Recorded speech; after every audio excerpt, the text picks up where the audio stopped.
My name is Mpress, and I'm your host, and you're watching Moving Mountains Media. I'm sitting here with my good friend Amanda from NELCWIT, that's New England Learning Center for Women in Transition. How are you doing today, Amanda? I'm doing well. How are you, Mpress? It's Friday, and it's a beautiful day outside. Fall trees, fall weather, just fall time, almost holiday season. I kind of like this time because it makes me think of the end of the year, so I can start new. So we're going to talk about some great things going over at NELCWIT. But first of all, can you tell us a little bit about what you do? Sure. I'm the executive director at NELCWIT, and I just tried to explain what I do to my staff, and I got a little lost in it, but I am basically responsible for the whole organization, and I spend most of my time trying to make sure that the operations are functioning, that the administration of the organization is going well, figure out answers to small problems, and oversee direct service staff. I have a great program manager, so we're in really close contact, and my whole goal at every given point is to make sure that my direct service staff have what they need so they can serve survivors, and to always be thinking about ways we can serve survivors more effectively and how we might be able to decrease and eventually end the incidence of domestic and sexual violence in our communities. That's awesome. And how long has NELCWIT been around? We were founded in 1975 and we were incorporated in 1977. So we'll actually be celebrating our 50th anniversary next year. And I did hear you're thinking of changing the name of NELCWIT. Yes. So where are you in that process? We have picked a name, and we're working with a marketing team called Bother Media, and they're great. So we haven't done all the branding yet, but we have picked a name if you want to hear it. Sure, you heard it here first. Yes, really. So we're planning to change to the Resilience Center of Franklin County. Okay. So it'll be RCFC for short. It's several fewer letters. And what's important is NELCWIT at the time, it was founded in 1975, it was using the language that was really pertinent in the media, in the movement at that time. And we really appreciate what our activists did to create NELCWIT. I mean, it was all grassroots in 1975. It was volunteer-based. There was a whole network of safe houses across Franklin County and the community. And so that's really special, but we acknowledge that the language in the name can be a barrier and make people who are survivors think that we won't serve them. We serve every gender and sexual identity, so we want every survivor to know they can always call us and seek our services. And that will definitely fit more so into resilience. Yes. Because it's more open and welcoming and diverse for everybody. Okay. And every survivor always the thing. To be a survivor, you have to have an incredible well of resilience, and we just feel like that really embodies what we witness every day. So true. So what brought you into NELCWIT? Like, how did you hear about NELCWIT? Was this something you grew up wanting to do, or you wanted to support this group of survivors, and you was just drawn to this type of work? Well, my mom is a survivor. She had a lot of experiences in childhood and adulthood that really, I think, shaped how she felt about herself. And she demonstrated a lot of resilience in leaving people who were abusive to her, always protecting her children, being so compassionate and such a fighter. That was always a really strong example for me. So when in college, I studied peace and justice. I made my own major, which is I basically wanted to learn about injustice and oppression. And that's people say oh, you studied peace and justice, and yeah, and I learned there's no peace, there's no justice. And then I went and did AmeriCorps, which is a national service project in Alabama, in Birmingham, and I was there. Really? Yes. So I lived there for 4 years, and I did taxes for low to moderate income individuals, I did vision screenings, I was a debate coach, which I really loved for middle school students. I can see that for you. Yes. And then so I did middle school and then high school debate, and every month we were doing a new topic that was basically always on a point of, essentially it was justice, or it was about should we levy tariffs against Russia, should we freeze their bank accounts, should we the Internet of Things I was introduced to, which is, and we learned about cyber attacks. Like, it was so interesting being always thinking about like what is just, what is fair, what is right, and then how do you argue that using facts and research. And so I did that for a while, and I moved to Boston. I worked in public schools there, and then I got my master's, and I worked on a crisis line for people who. So if you're a Boston College student, you could call SANA, it's Sexual Assault Network, and you would talk to an advocate, and I was one of the advocates, and we just got so many calls. And one of my own biases that I realized is I expected to get more calls from women, and I think the first like 5 calls I received were from male identifying students who were trying to, and it kind of broke open, I think, the last like stereotype that I had around who's a survivor and who's going through and who's struggling with questions about did I consent to this? Is this my sexuality? Is this okay? Is this harassment? Is this my fault? Exactly. And it was a really impactful experience, and I really liked working with young people, but I felt really drawn to this, and I knew I wanted to keep doing work in nonprofits. And for a long time, it's been really frustrating to have a lot of ideas and really no power to to change anything. And then I stumbled upon NELCWIT's job posting. I'd sent a message to my friend. I was like, do you think I should apply for this? And she's like, you have every one of those qualifications. You absolutely should. And I waffled for a little while, and I was like, oh, I want it, but I'm not. And so I applied. It went really, really well. It just felt like they were aligned exactly with what kind of work that I wanted to be doing. Exactly. I care about doing things that I think make our community is a better place, and I think NELCWIT works really hard, and every person that I work with I truly cherish, and that's a really nice feeling. It is. So now I know NELCWIT serves Greenfield, and they go as far as North Quabbin, and so we're all of Franklin County plus North Quabbin, and we do have a lot of people, like technically Athol is not like Franklin County, but because they're in such an interesting geographic location, we were just at their like national night out and one of their like assistant grant manager or town planner has been really, really supportive and is always trying to pull us in. And so we'll go, Sunderland, we serve anyone in Franklin County, North Quabbin, and we also have people who come from Hamden or Hampshire County, depending on their situation. I mean, we had someone who came from Washington State and fled here, and that, so then we were helping them navigate being in a whole new kind of like cultural experience. Yes, we can understand that. And then we sometimes have survivors who they grew up in Franklin County, and we had someone who was living in California and had a very bad experience, and I think their mom probably gave our number to them, and so they were using our services because they just felt like it connected them to home. So we'll essentially serve anyone if they need services, but we'll try and connect them with the best resources and support that is actually going to be meaningful to them. So. And talking about meaningful, it is very meaningful and impactful that you're here today, this month, because October is, as everybody can see, is Domestic Violence Awareness Month, right? And this is a great episode and a great conversation to be having for October. Can you tell us a little bit about this, about what exactly, give more detail, why October? And why is it Domestic Violence Awareness Month?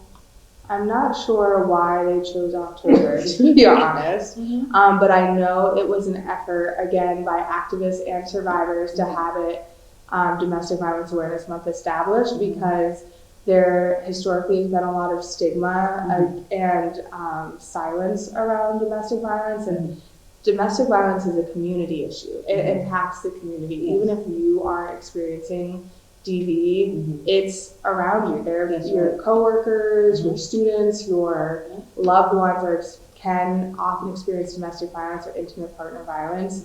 And if the community is behind survivors and they're saying no to coercive control tactics and abuse, it's also going to have a cultural impact on behaviors, expectations. I mean, when NELCWIT was founded in 1975, it was a very different time. And if somebody reported that they were being abused, that was considered an in-house problem. You have to work out your problems with your partner.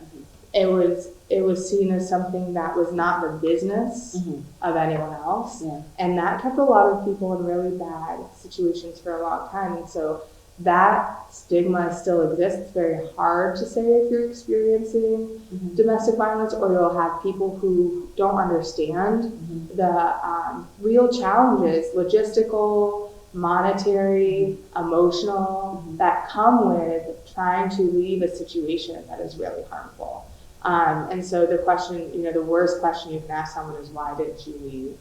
And that still happens all the time. We'll be tabling in the community and someone will say, well, why didn't they leave? Or why did they go back? And it's like, to answer that question, we would have to sit down and have like a 2-hour conversation, because each person's experience is different. But there are some key factors that if they don't have a support system is the number one thing a survivor can have to successfully leave a situation. Talk about numbers. I know it started in 1975. Because I know this is a lot of the data that you overlook. Where are we in this cycle of DV compared to where we're coming from? So we have been very, very busy, and I think part of that is we're doing a lot of great community outreach, and we have some community partners who are directing people to us, putting our flyers up and sort of. So I think part of it is perhaps we are more connected, more community facing, people really getting a hold of our information. And then the other part of it is I think people are having a really hard time. I think there's a lot, even in the Greenfield Recorder today, there were 2 different stories about individuals being charged with assaulting children. It's more pervasive than I think anyone really wants to understand, and can even fathom. Like, it's truly a huge problem. But we last year, so our fiscal year is July 1 to June 30th. Last year we served about 2,300 people in 1 year, yes. And in the last 2 months, I just pulled these numbers for my board, and we're recruiting board members. Yeah, we gotta put that out there.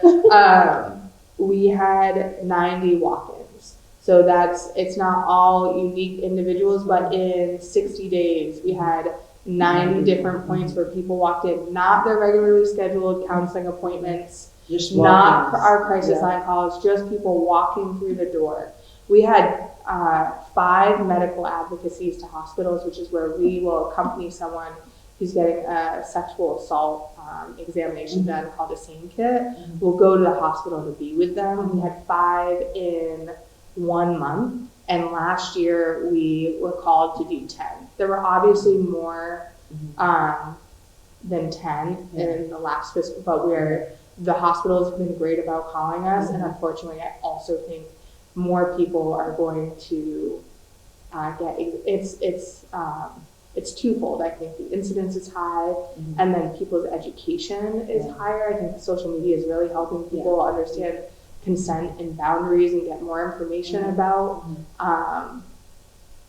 what they're experiencing. So I think that's really good, and we've just been very busy. So as much as I would like to say that since 1975 things have slowed to a trickle, that's not really the case. And I also abuse tactics with the advent of the internet and like the ability to track someone, to stalk someone online, young children, or You kind of like open up a whole. exactly. There's a whole right? other, and that's why it's so important. The state of Massachusetts just passed an act to prevent abuse and exploitation, and in that it actually criminalizes what has been called revenge porn, which is where an ex Yes, I do will, see that. yeah. Yeah. So that's really helpful, and the courts now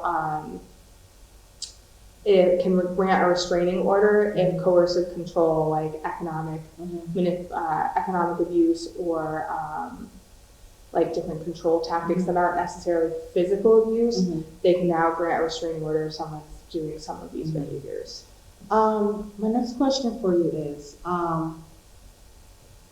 the first one I want you to mention on a state level, and or community level, which one you feel more comfortable with, and then on a federal level, do you feel that survivors of DV and SA are getting enough support around these situations that occur, or do you feel that there should be more that needs to be done on a state level and on a federal level to bring more attention and educate people more about these instances? Yeah. So on both levels, I'll just say point blank, yes, there needs to be more support. Okay. I think there's a misunderstanding that people believe that if you go to a domestic violence agency and you ask for help, everything is taken care of. And unfortunately, they're still moving through the same processes that other people are moving through. They might have special consideration, but let's say for shelter, right now there's not a domestic violence shelter in Franklin County, there's not one in Hampden County. So we're looking at essentially like an emergency shelter desert, and we put people up in hotels if we can, or if we ask them if there's someone out of state or nearby who would put them up, and we pay for their transit if we can. Like, we try and do all of these things to support them. But I don't mean to cut you. I didn't realize that Hampton County did not have a domestic violence shelter. they closed last year. Yeah. So, and they even were too small. They had 4 rooms essentially, and we had 5 walk-ins last Thursday. And not all of them need emergency shelter, but we probably get 15 or 20 calls a week or that where people are asking about housing.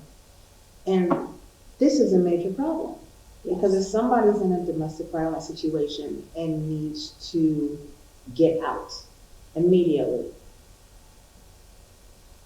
honestly, there's nowhere for them to go right now. And what was in place closed. I don't agree with that. There's so many, I know there's a lot of red tape and reasons around it. But those shelters was there for a reason.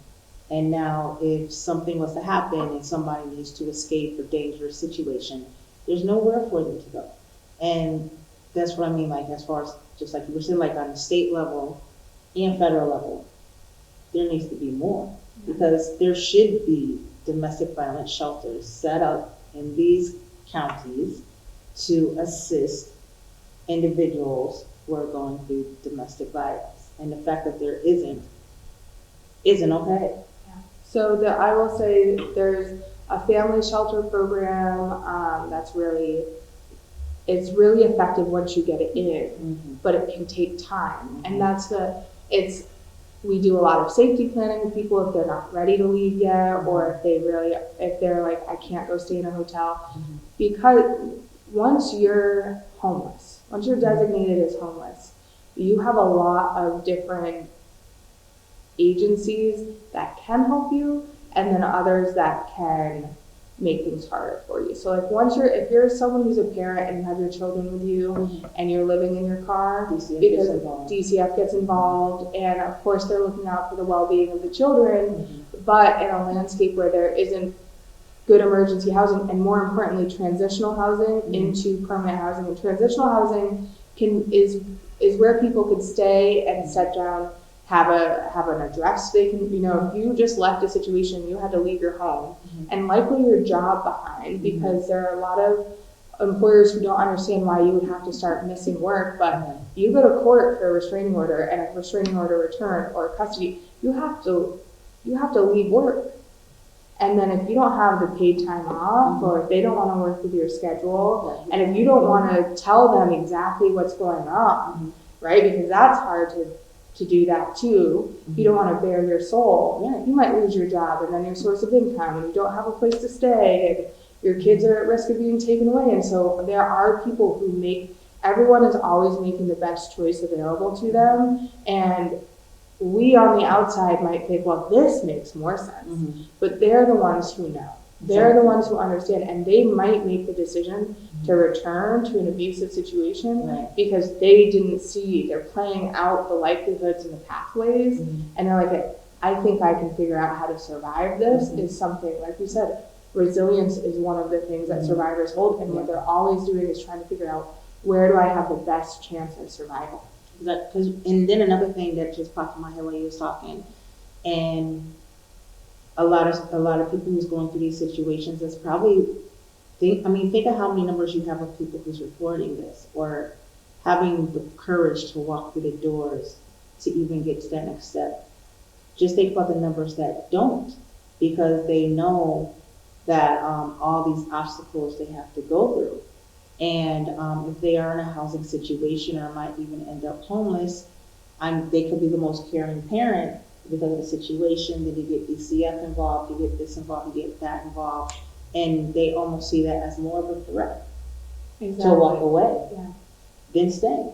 Right, and when people were using coercive control, manipulation is so, it's like, they can say, if you leave, you have no place to go, I'll call DCF, I have the house, I have the car, I have the job, they're gonna side with me, and I'll never let you see your kids again. Right. And like, those are really real threats, and also not based completely in lies. Like it's convincing enough because there is the chance that a court could decide that a child is better off here because they decide that the abuse was specifically only to the parent and not to the children. Because they've changed the designations, and if a child is witnessing domestic violence but they're not the target of domestic violence, they consider that secondary trauma, and that's not an automatic bar from custody. And so we see that we run a visitation program, and a lot of those visitation programs, there's one parent has maybe an open criminal case that is for domestic violence, but their separate custody case, supervised visitation has been ordered. And so then they're going to our center, and it's in a controlled environment, but it is very hard in some cases, not all cases. We get referrals for people for a lot of different reasons. Adoption cases, reunification if someone lost their children and they're trying to get them back for a different, but when it's a DV situation or a sexual assault situation, there's sometimes where allegations of sexual assault have been made that the child has experienced by the non-custodial parent, and they have supervised visitation granted, and then the child is very upset. Right, so we're tasked with being a non-biased, safe, impartial environment, and we're just supposed to take note of what we're observing and what we're seeing. And so it can be very hard, especially if the custodial parent is the survivor. They have to walk through the doors, they have to hand their child off, the child goes through the doors, and they have to sit there knowing that who's on the other side. Exactly. Yes. And once again, in honor, because it is domestic violence awareness month, I will be repeating this number. If you or somebody who you know is experiencing domestic violence, NELCWIT does have a 24-hour hotline you can call, and that's 413-772-0806, and that's a 24/7 crisis line that people can call. If you need some emotional support, if you need referrals, if you just need to share what's going on with you or someone you care about, or if you have a question, you're not sure if what you're experiencing would be considered abuse or coercive control. We see a lot of people who have been in past abusive relationships and they're in new relationships, and they're not sure if what they're seeing is a warning sign or if it's genuine affection. Or so we're always happy to talk to whoever calls if you have an issue, or we can't always stay on the, if it's just we have some callers who like call and they just want to check in or talk through things because we've been such a strong support. And, we're like, we always want to hear from them, and we do have to keep the line available for someone if they're in an emergency situation. So we balance that, and we'll always let someone know. But call if you even have a question. And the walk-in hours, once again, you said was Monday through Friday, 9 to 4. 9 to 4. In Greenfield, and we have an office in Orange, 119 New Athol Road, right in where the community health center is. Yeah. And they have walk-in hours on Mondays from 9 to 4. Okay, awesome. So we're just gonna switch the script a little bit. I picked up this lovely calendar. You guys have some cool things. First of all, do you guys do this every month? Or is this just domestic violence awareness month, and then we'll have more events in April, which is sexual assault awareness month. Okay. So, October 16th. You want to tell us a little bit about that? Yeah, so I'm a member of the Mayor's Domestic Violence Task Force, and I brought Domestic Violence Awareness Month up to them. And the Mayor's assistant, Janine, who's wonderful. Yeah, she is. Said that the mayor could make a proclamation. The mayor enthusiastically agreed. And so on October 16th, they'll be coming to NELCWIT. We'll have members of the task force. We're going to invite some agencies that are also committed to ending sexual assault and domestic violence come and just hear the proclamation and enjoy. Because it's at NELCWIT, we're keeping it small because we will also potentially have people coming in for services that day. Right. Well, congratulations. That's going to be awesome. Well, it's great to have a mayor who really seems committed to ending domestic violence and supporting survivors. And October 19th, I picked this up. There's a movie screening, The Addams Family, guys. Right? So they will actually be showing The Addams Family, the movie? Yes. Animated version. Unfortunately, it's not it's not the original, it's not the black and white. So this is the animated version of The Addams Family, and this is going to be at Greenfield Garden Cinema on Saturday, October 19th at 10 o'clock. The first 60 people receive free entry and a small soda and popcorn. You're trying to coat the house. So it's a local business raffle. So tell us a little about the raffle. What are you going to be raffling off?